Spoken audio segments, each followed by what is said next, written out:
Hello friends, welcome back to the Akbar talks. തെക്കുകിഴക്കൻ ഏഷ്യയിലുള്ള ഒരു ചെറിയ രാജ്യമാണ് കംബോഡിയ. കംബോഡിയയ്ക്ക് ചുറ്റും തായ്ലാന്റ്, ലാവോസ്, വിയറ്റ്നാം തുടങ്ങിയ രാജ്യങ്ങളുണ്ട്. ലോകത്തിലെ ഏറ്റവും വലിയ ക്ഷേത്രമായ ആങ്കോർ വാട്ട് ഇവിടെയാണ് സ്ഥിതി ചെയ്യുന്നത്. ഇത് 12ാം നൂറ്റാണ്ടിൽ ഹിന്ദു മതത്തിന്റെ ഭാഗമായി വിഷ്ണു ഭഗവാന് വേണ്ടി നിർമ്മിക്കപ്പെട്ട ഒരു പുരാതന ക്ഷേത്രമാണ്. പിൻകാലത്ത് ഇത് ബുദ്ധമത കേന്ദ്രമായി മാറ്റപ്പെടുത്തുകയുണ്ടായി. രാജ്യത്തിന്റെ പ്രധാന അടയാളവും പുണ്യസ്ഥലങ്ങളിലൊന്നുമായതുകൊണ്ട് തന്നെ ഈ ക്ഷേത്രത്തിന്റെ രൂപം കംബോഡിയൻ ദേശീയ പതാകയിൽ പോലും ഉൾപ്പെടുത്തിയിട്ടുണ്ട്. ഈ രാജ്യത്തെ ജനസംഖ്യ 1,70,00,000 കംബോഡിയൻ ജനതയും നമ്മളെപ്പോലെ തന്നെ കൈകൂപ്പിക്കൊണ്ടാണ് മറ്റുള്ളവരെ സ്വീകരിക്കുന്നത്. ഇതിനെ അവർ സംബിയ എന്നാണ് വിളിക്കുന്നത്. സാധാരണയായി ഒരാളെ അഭിവാദ്യം ചെയ്യുമ്പോൾ കൈകൾ നെഞ്ചോട് ചേർത്താണ് വെക്കാറുള്ളത്. പ്രായത്തിൽ മുതിർന്നവരെ വണങ്ങുമ്പോൾ കൈകൾ മുഖത്തിന് അടുത്തായി വെക്കുന്നു. എന്നാൽ ഏറ്റവും ബഹുമാനിക്കപ്പെടേണ്ട സന്യാസിമാരെയും അല്ലെങ്കിൽ രാഷ്ട്രീയ നേതാക്കളെയോ വണങ്ങുമ്പോൾ തലയ്ക്ക് മുകളിലായി കൈകൾ വെച്ചാണ് അവർ അഭിവാദ്യം ചെയ്യുന്നത്. വണങ്ങുന്നത് പോലെ തന്നെ സംബിയയും ഒരു ബഹുമാന സൂചകമായി ആംഗ്യമായിട്ടാണ് കണക്കാക്കപ്പെടുന്നത്. കംബോഡിയയിലെ ഗ്രാമപ്രദേശങ്ങളിൽ വിചിത്രമായ ഒരു പഴക്കം നിലനിൽപ്പുണ്ട്. ഒരു പെൺകുട്ടി വിവാഹപ്രായമെത്തുമ്പോൾ വീട്ടുകാർ കഷ്ടപ്പെട്ട് വരനെ അന്വേഷിക്കുന്ന ജോലികളൊന്നും ചെയ്യില്ല. വളരെ ലളിതമായി ഒരു പിങ്ക് നിറത്തിലുള്ള തുണി അവരുടെ വീടിന്റെ വാതിലിന് മുകളിലായി കെട്ടിത്തൂക്കുന്നു. തങ്ങളുടെ വീട്ടിൽ വിവാഹപ്രായമെത്തിയ ഒരു പെൺകുട്ടിയുണ്ടെന്ന് നാട്ടുകാരെ മുഴുവൻ അറിയിക്കുന്നതിന് തുല്യമാണിത്. അതുകൊണ്ട് വിവാഹപ്രായമായ യുവാക്കൾക്ക് വിവാഹ ആലോചനയുമായി ആ വീട്ടിൽ ചെന്ന് പെണ്ണ് ചോദിക്കാവുന്നതാണ്. പെൺകുട്ടിക്ക് ഇഷ്ടപ്പെടുകയാണെങ്കിൽ ഉടൻ തന്നെ വിവാഹം നടത്തി കൊടുക്കുകയും ചെയ്യും. കംബോഡിയയിലെ സ്ത്രീകൾ സുന്ദരിമാരും ബുദ്ധിമതികളുമാണ്. നഗരങ്ങളിൽ ജീവിക്കുന്ന സ്ത്രീകൾ സ്വന്തമായി തീരുമാനങ്ങൾ എടുക്കുന്നതിനോടൊപ്പം ജോലിക്ക് പോവുകയും ചെയ്യുന്നുണ്ട്. പ്രത്യേകിച്ച് ടൂറിസം മേഖലയിലും വിവിധ കമ്പനികളിലും നിരവധി സ്ത്രീകൾ ജോലി ചെയ്യുന്നുണ്ട്. കംബോഡിയയിലെ ഭൂരിഭാഗം ആളുകളും വിദേശികളായ യുവാക്കളെ വിവാഹം കഴിക്കാനാണ് ആഗ്രഹിക്കുന്നത്. പ്രത്യേകിച്ച് അമേരിക്ക, ഫ്രാൻസ്, കൊറിയ, ജപ്പാൻ തുടങ്ങിയ രാജ്യങ്ങളിൽ നിന്നുള്ള പുരുഷന്മാർ വളരെ ക്ഷമയുള്ളവരാണെന്ന് അവർ കരുതുന്നു. കംബോഡിയയിൽ ഓരോ വർഷവും 3000 മുതൽ 4000 വരെ അന്താരാഷ്ട്ര വിവാഹങ്ങൾ നടക്കുന്നുണ്ട്. കംബോഡിയയിലെ വിവാഹങ്ങൾ ആ രാജ്യത്തിന്റെ സാംസ്കാരിക രീതിയിലുള്ള ആചാരങ്ങൾ പിന്തുടർന്ന് തന്നെയാണ് നടത്തപ്പെടുന്നത്. വിവാഹ ചടങ്ങുകൾ ആരംഭിക്കുമ്പോൾ ആദ്യത്തെ ചടങ്ങായി മണവാളനെയും മണവാട്ടിയെയും ഇരുത്തി അവരുടെ തലമുടി വെട്ടുന്നത് പോലെയുള്ള ആംഗ്യങ്ങൾ കാണിക്കുന്നു. ഇത് വെറുമൊരു ആംഗ്യം മാത്രമാണെന്നല്ലാതെ യഥാർത്ഥത്തിൽ തലമുടി വെട്ടുന്നില്ല. ഇത് ഭൂതകാലത്തെ അങ്ങനെ തന്നെ ഉപേക്ഷിച്ച് ഭാവിയിലേക്ക് ഒരുമിച്ച് പോകുന്നതിനെ സൂചിപ്പിക്കുന്നത് പോലെയാണ് ചെയ്യുന്നത്. വിവാഹ സമയത്ത് മണവാട്ടി 1 മുതൽ 5 തവണ വരെ വസ്ത്രം മാറുന്നുണ്ട്. ഓരോന്നും വ്യത്യസ്തമായ നിറം, ആഭരണങ്ങൾ, അതേപോലെ ഹെയർ സ്റ്റൈൽ എന്നിവയോട് കൂടിയുള്ളതാണ്. പരമ്പരാഗത രീതിയിൽ നടത്തപ്പെടുന്ന വിവാഹങ്ങളിൽ താലിയോ മോതിരമോ ഉപയോഗിക്കാറില്ല.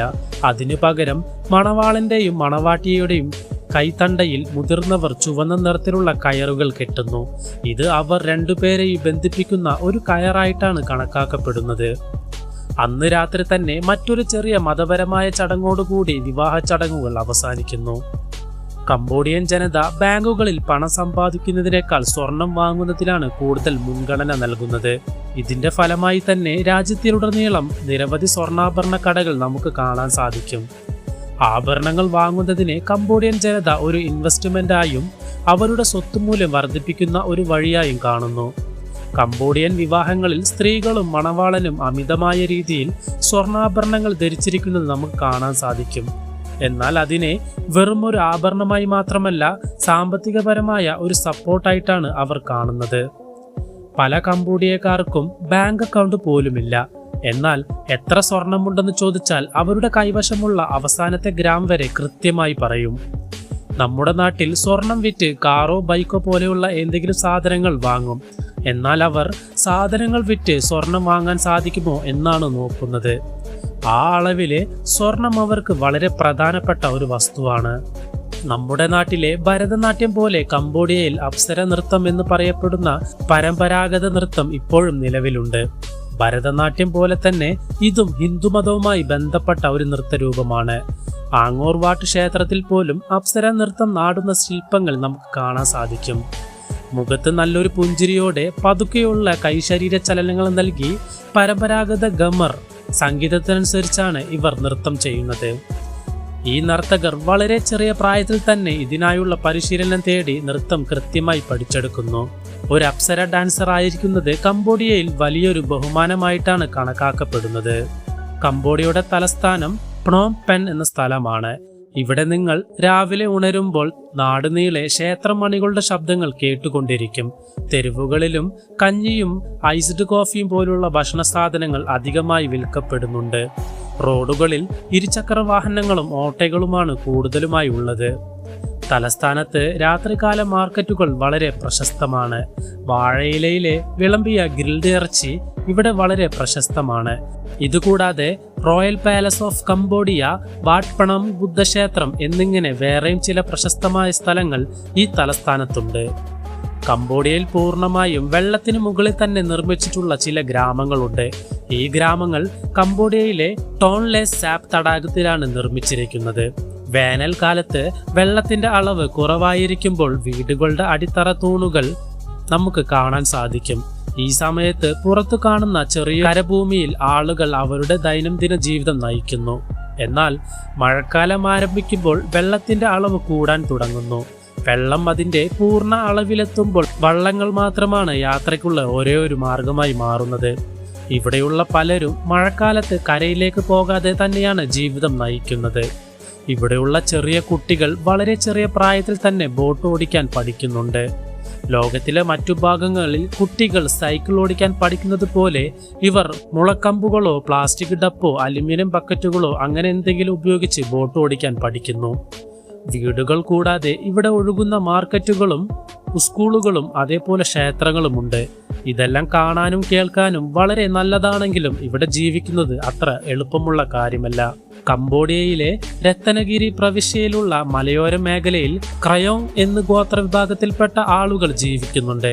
ഇവരുടെ ഇടയിൽ വ്യത്യസ്തമായ ഒരു വിവാഹ ആചാരമുണ്ട്. ഗ്രാമത്തിലെ യുവതികൾ വിവാഹപ്രായത്തിലെത്തുമ്പോൾ വീടിന് തൊട്ടടുത്ത് തന്നെ ഒരു ചെറിയ കുടിൽ നിർമ്മിച്ചു നൽകുന്നു. ആ പെൺകുട്ടി ആ കുടിലിൽ താമസിച്ച് മറ്റു പുരുഷന്മാരുമായി ഡേറ്റിംഗ് നടത്താൻ പൂർണ്ണ സ്വാതന്ത്ര്യം നൽകുന്നുണ്ട്. തനിക്ക് അനുയോജ്യമായ പങ്കാളിയെ കണ്ടെത്തുന്നതുവരെ ആ പെൺകുട്ടിക്ക് എത്ര പേരുമായി വേണമെങ്കിലും ഡേറ്റിംഗ് നടത്താം.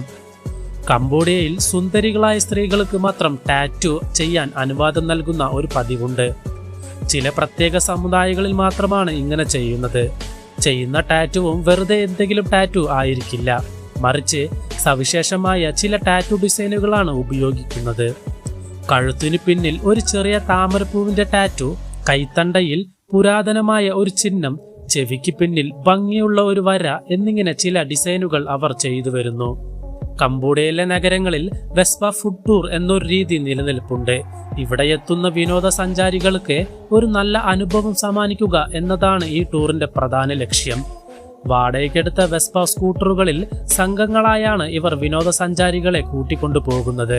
നഗരം ചുറ്റിക്കാണിക്കുന്ന ഗൈഡുകൾ ഇവരെ ചെറിയ ചെറിയ തെരുവുകളിലൂടെ നഗരത്തിലെ പ്രശസ്തമായ ഭക്ഷണശാലകളിൽ എത്തിക്കുകയും അവിടുത്തെ പ്രശസ്തമായ വിഭവങ്ങൾ കഴിപ്പിക്കുകയും ചെയ്യുന്നു. മീൻ സ്റ്റീം ചെയ്ത് വാഴയിൽ വെച്ച് വിളമ്പുന്ന അമ്മങ്ക്, ചെമ്മീനുകൾ, പന്നിയിറച്ചി, അതേപോലെ തന്നെ ഔഷധ സസ്യങ്ങൾ ഉപയോഗിച്ച് പാകം ചെയ്യുന്ന ബാൻജ പ്രഹദ് എന്ന് വിളിക്കപ്പെടുന്ന മറ്റൊരു രുചികരമായ മീൻ വിഭവം എന്നിങ്ങനെ ഒട്ടനവധി രുചികരമായ വിഭവങ്ങൾ ഈ ടൂറിലൂടെ കഴിക്കാവുന്നതാണ്. സംസ്കാരത്തിലും ചരിത്രത്തിലും മികച്ചു നിൽക്കുന്ന ഈ രാജ്യത്ത് ലോക അത്ഭുതമായി കണക്കാക്കപ്പെടുന്ന ചില സ്ഥലങ്ങളും സ്ഥിതി ചെയ്യുന്നുണ്ട്. ഒന്നാമതായി നമ്മൾ കണ്ട ആങ്ങൂർ വാട്ട് ക്ഷേത്രം യുനെസ്കോയിലെ ലോക പൈതൃക പട്ടികയിൽ ഉൾപ്പെട്ടിട്ടുള്ള ഒന്നാണ്. കംബോഡിയയിലെ താം പ്രോം ക്ഷേത്രം പുരാതന ഖമർ വാസ്തുവിദ്യയുടെ മറ്റൊരു മികച്ച ഉദാഹരണമാണ്. ഏപ്രിൽ മാസാവസാനം മഴക്കാലം ആരംഭിക്കുമ്പോൾ ഖമർ ന്യൂ ഇയർ ആഘോഷിക്കപ്പെടുന്നു. ഇത് വെറുമൊരു പുതുവർഷം മാത്രമല്ല, ഒരു കാർഷിക ഉത്സവമായാണ് ആഘോഷിക്കുന്നത്. മഴക്കാലം ആരംഭിച്ചതിനാൽ നെൽകൃഷി തുടങ്ങുന്നതിന്റെ ആഘോഷമെന്നോണം ഒരു വലിയ പെരുന്നാൾ പോലെ പരസ്പരം വെള്ളം തെറിപ്പിച്ചും നിറങ്ങൾ വാരിപ്പൂശിയുമാണ് ഇത് ആഘോഷിക്കുന്നത്. സെപ്റ്റംബർ അല്ലെങ്കിൽ ഒക്ടോബർ മാസങ്ങളിൽ പഞ്ചമ്പൻ എന്ന് പറയുന്ന മറ്റൊരു ഉത്സവം കൂടി ആഘോഷിക്കാറുണ്ട്. ഈ ഉത്സവകാലത്ത് അവരുടെ പൂർവികരുടെ ആത്മാക്കൾ പരലോകം വെടിഞ്ഞ് നമ്മുടെ ഭൂമിയിലേക്ക് വരുമെന്ന് അവർ വിശ്വസിക്കുന്നു. അതിരാവിലെ തന്നെ ക്ഷേത്രങ്ങളിൽ പോയി ഭക്ഷണവും പൂക്കളും മെഴുകുതിരികളും അവിടെയുള്ള സന്യാസിമാർക്ക് നൽകുന്നു. അവരത് മരിച്ചുപോയ ആത്മാക്കൾക്ക് എത്തിച്ചു നൽകുമെന്നാണ് ഇവരുടെ വിശ്വാസം. നവംബർ മാസത്തിൽ മറ്റൊരു ഉത്സവം കൂടി ആഘോഷിക്കുന്നുണ്ട്. ബോങ് ഓങ് ടുക് എന്ന് വിളിക്കുന്ന ഇത് ഒരു ജലോത്സവമാണ്. നവംബർ മാസത്തിൽ കംബോഡിയയിലെ മേംഗോങ് നദിയിൽ വെള്ളം കൂടുമ്പോൾ അത് ആഘോഷിക്കുന്നതിന്റെ ഭാഗമായി 30 മുതൽ 40 അടി വരെ നീളമുള്ള വള്ളങ്ങളിൽ വള്ളംകളി മത്സരം നടത്തിയാണ് ഇത് ആഘോഷിക്കുന്നത്. ഓക്കെ സുഹൃത്തുക്കളെ, ഇതോടുകൂടി ഈ വീഡിയോ അവസാനിക്കുകയാണ്. കംബോഡിയ രാജ്യത്തെക്കുറിച്ച് നിങ്ങൾ എന്താണ് ചിന്തിക്കുന്നതെന്ന് നിങ്ങളുടെ അഭിപ്രായം കമന്റിലൂടെ അറിയിക്കുക. ഈ വീഡിയോ നിങ്ങൾക്ക് ഇഷ്ടപ്പെട്ടിട്ടുണ്ടെങ്കിൽ ലൈക്ക് ചെയ്യാനും ഷെയർ ചെയ്യാനും മറക്കരുത്. ഇതേപോലുള്ള കൂടുതൽ വീഡിയോകൾക്കായി the Akbar talks channel subscribe ചെയ്യുക. മറ്റൊരു അടിപൊളി വീഡിയോയുമായി വീണ്ടും കാണാം. Bye from Akbar.